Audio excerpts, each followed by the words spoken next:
Medusa. Greek की पौराणिक कथाओं में मेड्यूसा को एक पंखों वाली औरत के रूप में याद किया जाता है, जिसके बाल जहरीले सांपों के थे। 3 गॉर्गन बहनों में से वो एक थी। फोर्कस और कीटो की बेटी थी, जो सामुद्रिक देवताएं थे।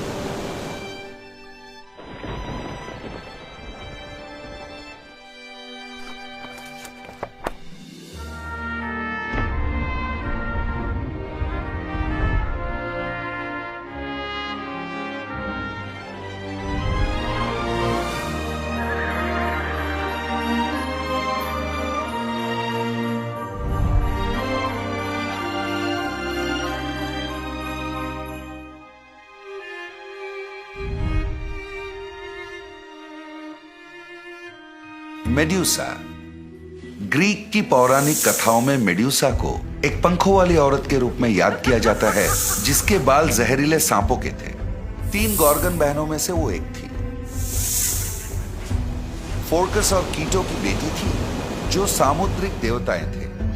मेड्यूसा के बारे में जो कम लिखा गया है वो ये है कि वो एक पैदाइशी राक्षस नहीं थी।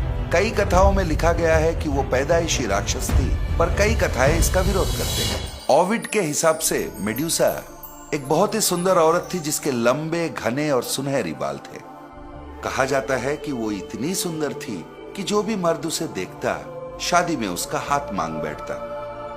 हर मर्द सिर्फ पोसाइडन के अलावा, जो समुंदर का भगवान था। पोसाइडन को भी वो बहुत पसंद थी, पर मेड्यूसा से शादी करने के बजाय उसने एथेना के पवित्र मंदिर में उसका बलात्कार किया। एथेना एक कुमारी देवी थी और उसकी मंदिर अपवित्र होने से उसे बहुत गुस्सा आया। इसका सारा दोष उसने मेड्यूसा पर डाला।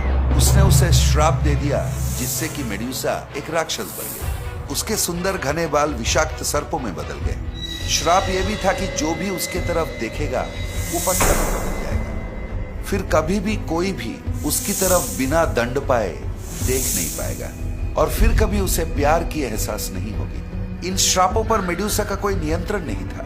मतलब ये कि उसे एकांत में अकेला ही रहना पड़ता। उसे सजा मिला, जबकि बलात्कार उसी की हुई थी।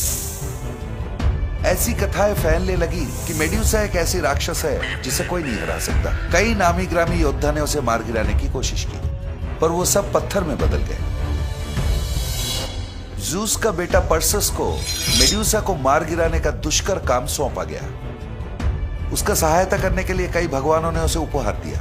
हेडिस ने एक हेलमेट दिया, जिससे वो अदृश्य हो सके। हर्मीस ने पंखों वाले चप्पल दिए। एथेना ने एक कांस का ढाल दिया, जिससे कि वो मेड्यूसा की नजर को मोड़ सके, और उसकी सर काटने के लिए तलवार भी दिया। इन उपहारों की वजह से पर्सियस मेड्यूसा की नजर बचाकर, जो कि एकमात्र गॉर्गन थी, उसकी गर्दन काट दिया। जब मेड्यूसा की मौत हुई, वो पोसाइडन की बच्चे की मां बनने वाली थी। उसके कटे हुए गर्दन से पंखों वाला घोड़ा पेगासस और क्रिसॉर निकले। इसके बाद पर्सियस ने मेड्यूसा के कटे हुए सर को कई सारे युद्ध जीतने में इस्तेमाल किया। ये सर कई जीते हुए युद्धों का पुरस्कार था। भले ही मेड्यूसा को राक्षस कहा गया है, लेकिन अपने समय में एक खलनायिका के तौर पे उसे सबसे ज्यादा गलत समझा गया है। शिकार होने के बावजूद एथेना ने उसे श्राप दे दिया। कई सारे योद्धाओं के खिलाफ ना चाहते हुए भी उसे लड़ना पड़ा, क्योंकि उसे मारना वीरता कहलाता। मौत के बाद उसके सर को एक सुरक्षात्मक ताबीज की तरह इस्तेमाल किया, जिससे कि बुराई से बचा जा सके।